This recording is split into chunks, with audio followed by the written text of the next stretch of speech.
The door was at the end of the hallway, painted white like the others. But it felt different, colder, heavier. It had been locked for years long before Noah and his family moved in. The landlord had only said, "That room is not part of the house." No key was given. No explanation offered. On their first night, Noah heard the voice. It came just after midnight. At first, he thought he was dreaming. A soft sound slipped through the silence, like someone speaking through a wall. Noah. He sat up in bed, heart pounding. No one in the house called him that way. Not slowly, not like they were testing the sound of his name. The next morning, he asked his parents if they had heard anything during the night. "Probably old pipes," his father said. "Or the wind," his mother added quickly, not looking up. But Noah noticed something strange. They both avoided the end of the hallway. The second night, the voice returned. This time, it was clearer. "Can you hear me?" Noah grabbed his phone and stepped into the hallway. The house was dark, quiet. Everyone else was asleep. The voice came again, soft, calm, almost friendly. "Please, I've been alone for so long." It was coming from behind the closed room door. Noah's breath caught. He stood inches away from it, staring at the old lock. His hand shook as he raised it, but before he could touch the door, the voice whispered, "Don't wake them," they promised. He stepped back. They promised what? The next day, Noah searched the house for answers. In the basement, hidden behind boxers, he found an old photo album. The pictures were yellowed with age. One photo made his stomach twist. It showed the hallway, and the closed room door was open. Standing inside was a boy about Noah's age, smiling at the camera. On the back of the photo was a name written in faded ink.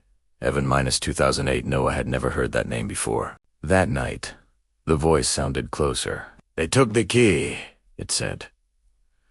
"They said it was for everyone's safety," Noah whispered. "Why are you still here?"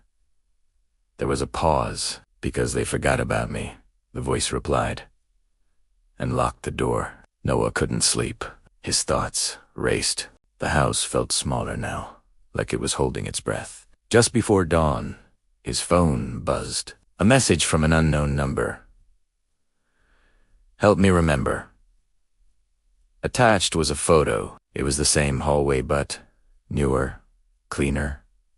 And at the end of it stood Noah, asleep, photographed from behind. The next morning, Noah confronted his parents. He showed them the photo. His mother went pale. His father sat down heavily, rubbing his face. "We didn't forget," his father said quietly. "We tried to move on." They told him the truth. Years ago, another family lived in the house. Their son, Evan, began hearing voices from the room. He claimed someone was inside. When he started sleepwalking and talking to the door, his parents panicked. They locked the room, believing it was causing his behavior. Evan disappeared one night. The room was sealed, and the house was sold. That night, the voice was no longer calm. "You remember now?" it said. "So you can let me out." The door began to shake.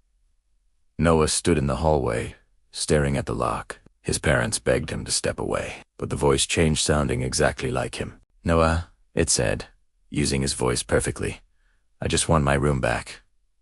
The lock clicked. The door slowly opened. Inside, the room was empty. No bed, no window, just a mirror on the wall. And in the reflection, Noah saw someone standing behind him smiling. The door slammed shut, and from inside the closed room, a new voice began to scream.